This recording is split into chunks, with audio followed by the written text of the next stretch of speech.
let's talk about this Tamir Rice investigation. I couldn't really deal with it on yesterday. And I tell you why. Because it's Tamir Rice, the 12-year-old boy out of Ohio, Cleveland area, who was gunned down. And if it had not been police officers, it would have been immediately described as a drive-by shooting. Within 2 seconds of the police officers coming on the scene, people have counted that down to it's only 2 seconds from the time the police cruiser entered the frame of the video and the time they got out and shot Tamir Rice, 12-year-old boy who was playing in a park with a gun that looked like a real gun. A lot of people are using that as a position to say this was justified because it looked like a real gun. But Ohio is an open carry state.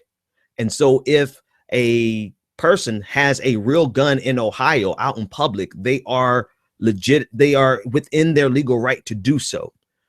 But that did not stop the police officers from killing within 2 seconds Tamir Rice, and likewise killing, just entering on the scene, killing John Crawford. So on yesterday, when everyone was in the social media land dissecting the different things that happened, I actually had to unplug because it's just too much for me. I'm going to be honest with you. The Tamir Rice case, above all else, is too much for me because I have a 4-year-old son who's going to be 12 and who's going to be, grow up in this world.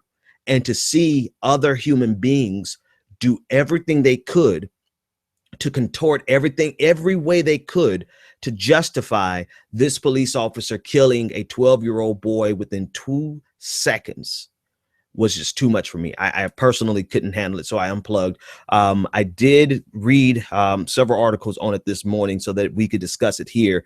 And of course, you all can join the conversation because maybe you have words that I don't have this morning. 857-600-0518 is the number that you can call. But in the Tamir Rice investigation, I put a link to the MSNBC article as well as to the AP article. AP is pretty straightforward, just gives you the facts. I like the MSNBC article because it goes into a lot more detail. But in the AP article, the lawyer for the family of the 12-year-old Tamir Rice, a 12-year-old boy handling a pellet gun who was fatally shot by Cleveland patrolmen, says reports finding that the shooting was justified show the prosecutor's office is avoiding accountability. And that's what this entire weekend is about. 2 reports came out from the prosecutor's office that these reports were from, quote unquote, independent investigators. And the investigators are now have returned findings that say that this shooting was justified in terms of the U.S. Constitution, the constitutionality of the shooting in terms of robbing Tamir of his life and his liberty.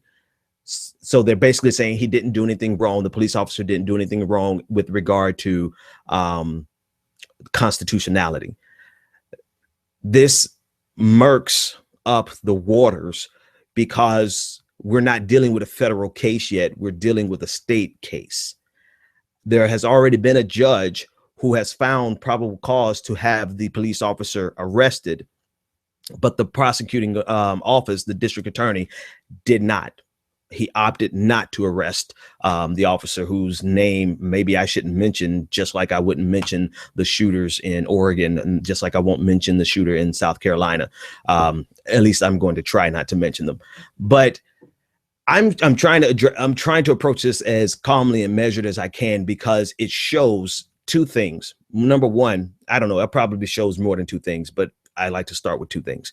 Number one, it shows that whenever a police officer is involved in a shooting, prosecuting attorneys who are in bed with the police officers out of the necessity of their position, right? They have a relationship with police officers that goes beyond anything, they work hand in hand with the police department. Whenever there's a police involved shooting, we see far too often the prosecuting attorney behaving in a way that he or she would not behave if it's not a police officer involved. What we find is whenever we're dealing with a grand jury and a police officer involved shooting, we see prosecuting attorneys acting as if they were a defense attorney. And instead of bringing evidence so that there can be a trial, they bring evidence so that there will not be a trial. We saw this in Ferguson When we see this now in Cleveland, in Cuyahoga County. We see this because let's take Ferguson, for example. Ferguson, the district attorney, after the fact, admitted to putting up people that he knew was lying. He knew they were not being truthful. It just so happens that the person that he put up who was not being truthful was a person who corroborated Darren Wilson's testimony. And so we have seen unprecedented examples of district attorneys doing everything they can to never have to go to trial when it involves a police officer. When the normal course of the adversarial process of our justice system always pits the prosecuting attorney against the defendant, not in favor of the defendant. But whenever there's a police officer, we see that it is the exact opposite. And this is exactly what is happening in Cuyahoga County. We have a district attorney who went out and sought independent investigations, independent reports, not based on Ohio law, because it is a state case. He sought them based on the constitutionality of the shooting, which most people would tell you federal cases are that much more difficult to find guilt and culpability, because those exact things, you're not looking at state regulations and state laws, you're looking at the constitutionality of something generally. I'm sure there's other frameworks that they can investigate under, but in this case, they just reported back the constitutionality of the shootings, saying that and then I'm going to get to the second thing, which is the most troubling and the thing that bothers me the most, essentially saying that this officer was justified out of fear for his life or the fear of the safeties of others to pull up on the scene with Tamir Rice and 2 seconds later shoot Tamir Rice dead. And I think if I remember the report, I read a portion of the report saying that it's not a question of whether or not every officer would behave in this way. It's a question of whether or not this officer had a reasonable suspicion or a reasonable concern or reasonable fear. Which leads me to the second thing. It's bad enough that we see the systemic problems, because it is a systemic problem when you have a prosecuting attorney who is going to play the role of a defense attorney, which completely rewires the adversarial process that we have in the United States. And it intentionally does so whenever it is an incident of a police shooting. I can't say that's not categorically across the country, but in these high profile cases, we see that police officers have an advocate in the district attorney rather than an adversary in the district attorney. That's the systemic problem, number one. There's a second systemic problem that really bothers me the most, because it makes people with a skin complexion like me more vulnerable to this system than anyone else. It's the assumed guilt. It's the assumed belief of criminality of Blackness. It's the assumed belief that this 12-year-old boy was older than what he looked, right? They said that he looked like he was 20 years old.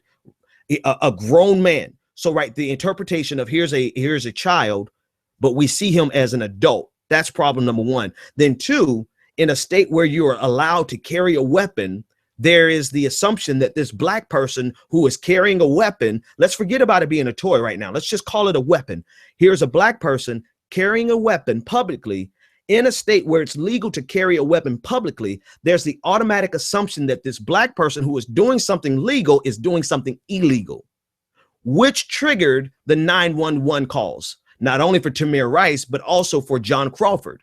The assumption that this Black person with a gun is so much more dangerous in a state where it's legal to carry guns publicly. It's that instant assumption of guilt that leads to so many police killings. That is the underlying problem. That is the cultural problem. That is the societal problem that you can't really fix with legislation. You can't fix that with regulations. We can address the abdication of an adversarial conflict in the district attorney's office with legislation.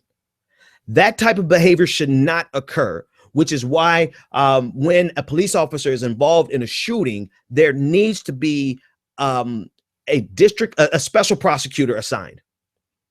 That can be taken care of, because you should not have a prosecutor who is in bed with the police out of necessity of their responsibilities, you should not have them playing the defense attorney when their job is expressly to be the adversary so that we can get to actual due process. That can be addressed with legislation. But the societal and the cultural problem of assuming that this black boy was actually a hulking barbarian 20-year-old with a weapon in a state that it is completely legal to carry weapons publicly, the assumption that this boy is guilty of something is dangerous and is a threat, so we must call 911, coupled with the assumption that that police officer made as soon as he rolled up, did not say halt, drop the gun, did not say put the gun down, did not say get on the ground. He opened up his door, car still rolling, pulled out his gun and shot Tamir Rice dead. There are a lot of assumptions that took place from the time Tamir Rice went outside to play. And those assumptions led directly to his death. And the reason I can't tolerate and deal with this today or yesterday is because you have these jackass of human beings who would rather do everything in their power to justify this shooting instead of looking at the reality of every incorrect assumption that was made along the way that led to the death of an innocent 12-year-old boy playing with a toy gun. God forbid you play cops and robbers.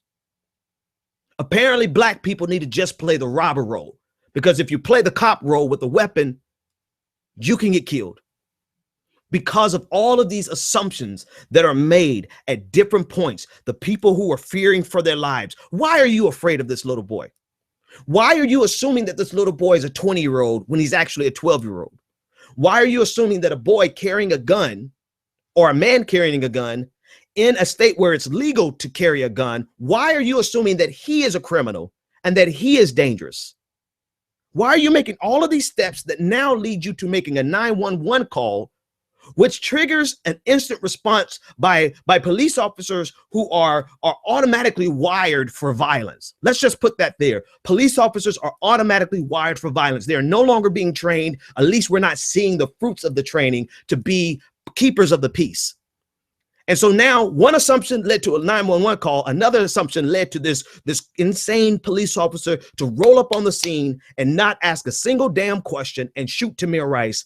And you have people who would do anything they could to make Tamir Rice to be the criminal when he was just a 12-year-old child.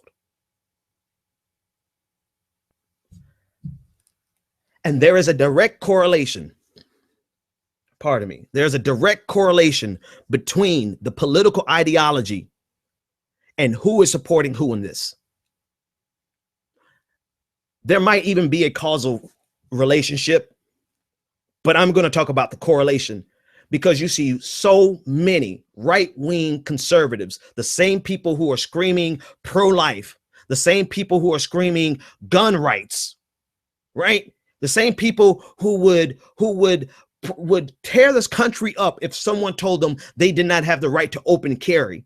You see these same people justifying this shooting because this 12-year-old boy should not have ever had a gun that looked real, even though it was a toy, in a state where it's legal to carry real guns.